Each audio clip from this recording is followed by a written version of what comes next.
Hey everybody, this is discussion 9.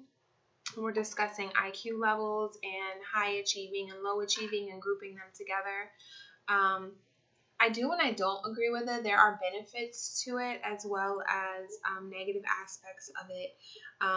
When you group students who have a high IQ with students with a low IQ, it can oftentimes help the esteem of the high IQ students, so they feel like they're helping and they're engaged. However, the low IQ students would probably feel bad about their intelligence level. It may make them feel bad about themselves. So I think that would be a negative aspect of it. When you pair partner students who really grasp subject matter and have no difficulty in learning things, they oftentimes can help. They can maybe explain things from a different perspective to the students with a lower IQ. But then they're not being challenged. So I think that separating them really isn't helping either if you're not challenging the students with the low IQ. However, the students with the high IQ, if they're in a class with other students that are just as intelligent as them, they're constantly being challenged. So there's really no right way to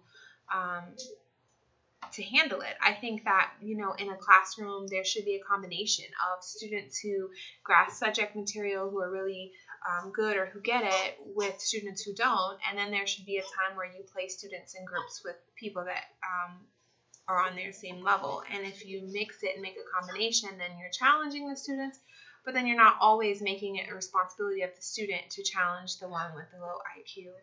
I also think that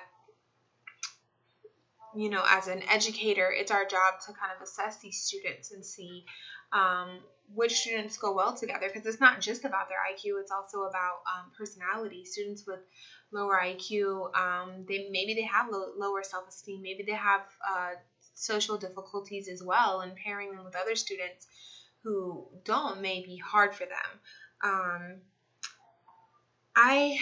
With my long-term subbing, have had some experience with this. We would have students who would finish their assignments like super early.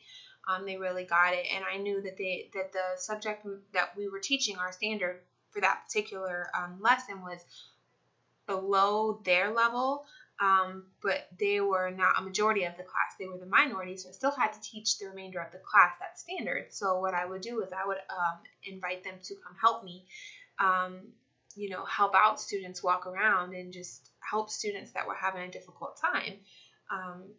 But it couldn't always be the responsibility of that student to help. So then what I would do was, whenever the students would go to centers, or when we were doing more free activity in the class, and I would then introduce different material to that student that would challenge him. So that's my experience with grouping. So grouping does work in certain ways. It just can't always be that way, in my opinion.